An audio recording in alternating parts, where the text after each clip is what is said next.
기도하겠습니다. 하나님, 주님의 은혜와 주님의 선하심에 감사를 드립니다.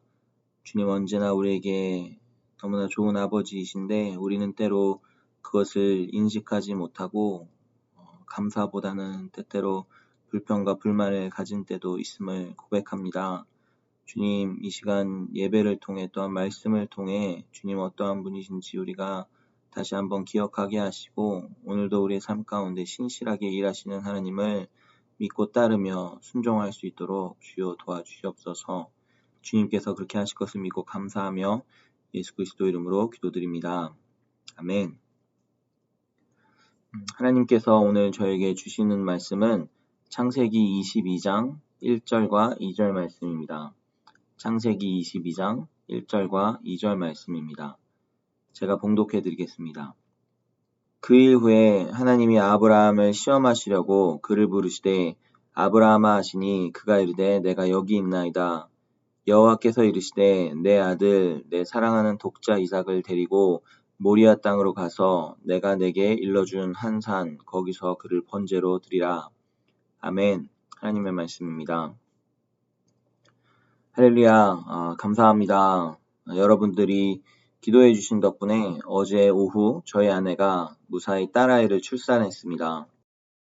전날 새벽 일찍부터 진통이 있었던 탓에 밤에 잠도 많이 자지 못해서 저와 아내가 모두 피곤하고 정신이 없었을 때에 이승 목사님께서 감사하게도 오늘 설교를 대신해 주실 수 있다고 말씀해 주셨지만 제가 할 수 있을 것 같다고 한 것은 분명 이 순간에 내게 배우게 하시는 부분이 또 성도님들과 나누게 하실 말씀이 있으리라고 생각했습니다.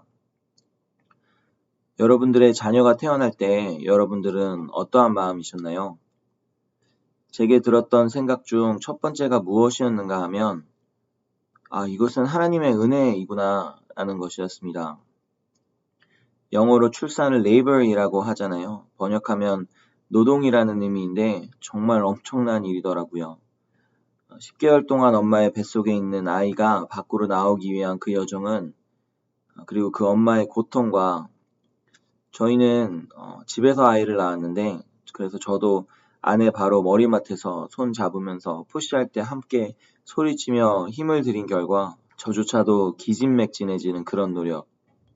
말 그대로 젖먹던 힘까지 다해 아이를 낳고 그 아이를 품에 안은 모습을 보며 그러한 엄청난 노력으로 내 품에 안은 아이지만 이 아이는 내 것이 아니고 하나님께서 주신 하나님의 아이라는 분명한 사실. 설교를 준비하다가도 방에서 자고 있는 아이의 얼굴을 가끔씩 들여다보며 이 아이는 도대체 어디서 왔는지 그저 하나님의 은혜임이 분명했습니다. 사실 최근에 몇 번 다른 사람에게 일어난 좋은 일들로 인해서 부러워하고 왜 내게는 하나님이 저런 은혜를 허락하시지 않는가 생각한 적도 있었는데 아이를 바라보는 그 순간에 하나님의 은혜가 내게 족하다라고 고백할 수밖에 없었습니다. 어쩌면 아마도 저는 훗날에 이 은혜의 감동을 기억하지 못하고 또다시 하나님을 원망하게 되는 일이 있을 수 있겠지만 저와 여러분의 지난 삶 속에 그리고 지금도 여전히 역사하시는 하나님으로 인해 우리는 그분의 은혜가 언제나 우리 삶에 충만한 것을 알 수 있습니다. 두 번째로 느낀 것은 하나님의 선하심인데 하나님께서 우리를 창조하실 때 또 우리의 아버지가 되시고 우리를 자녀 삼아 주셨을 때 우리를 향하신 그분의 뜻은 선하시다는 것입니다. 아비가 어떻게 자녀를 향해 처음부터 나쁜 계획을 가지고 있을 수 있을까요? 제가 어제 태어난 제 딸을 생각하면서 내가 이 딸을 나쁜 사람으로 길러야지라는 생각을 할 수 없는 것입니다. 그러면서 제게 든 생각은 우리는 하나님을 오해하고 있다는 것입니다. 우리를 향한 하나님의 뜻은 언제나 선하신데 우리는 선하신 하나님을 오해하고 있습니다. 오늘 본문을 읽으며 많은 부모들이 생각한 것이 있죠. 하나님이 나에게도 아브라함이 이삭을 바쳤던 것처럼 내 소중한 자녀를 바치라고 하면 어쩌나. 내 소유를, 내 소중한 것을 하나님께 드리라고 하면 어쩌나.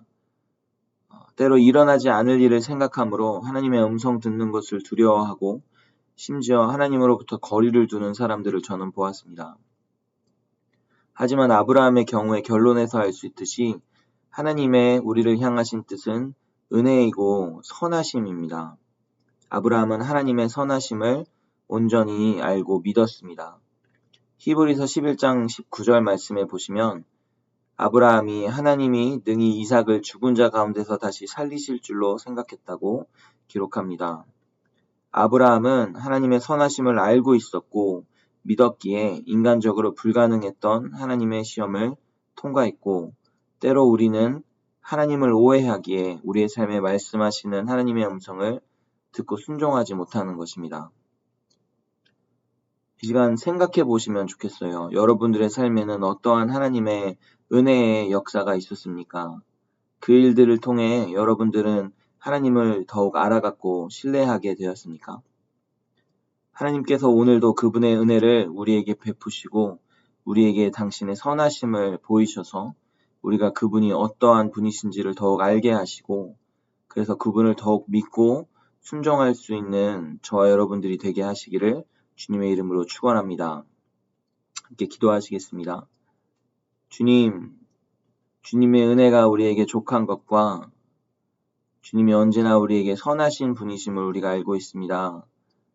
하지만 우리가 때로 그 은혜를 기억하지 못하고 우리를 향한 하나님의 선하심을 오해함으로 주님의 말씀을 듣고 순종하는 것에 있어서 우리가 자유치 못함을 고백합니다. 오늘 이 시간 주님의 성령으로 주님의 은혜가 우리에게 충만한 것을 우리가 깨닫게 하시고, 주님 얼마나 우리에게 언제나 선하신 분이심을 우리가 기억하게 하심으로 오늘 하루를 살아갈 때 주님의 음성 듣게 하시고 그 음성, 그 말씀대로 순종하는 것에 주님 우리가 결단할 수 있도록 주님 우리와 함께하여 주시옵소서. 주께서 그렇게 하실 것을 믿고 감사하며 예수 그리스도 이름으로 기도드립니다. 아멘. 이 시간 또한 하루를 시작하시면서 우리가 주님 앞에 기도로 나아가시면 좋겠습니다. 오늘 하루 가운데 주님께서 우리를 위해 준비하신 그 은혜를 우리가 바라보게 하시고 또 경험하고 깨닫게 하셔서 우리가 하나님을 더욱 알아가는 귀한 하루가 되게 하시고, 그래서 우리가 주님의 선하심을 신뢰함으로 우리를 향한 하나님의 뜻이 우리의 삶을 통해 이루어지도록, 그래서 주님께서 영광 받으시는 오늘 하루가 될 수 있도록 우리가 함께 기도하며 나아가시겠습니다. 함께 기도하시겠습니다.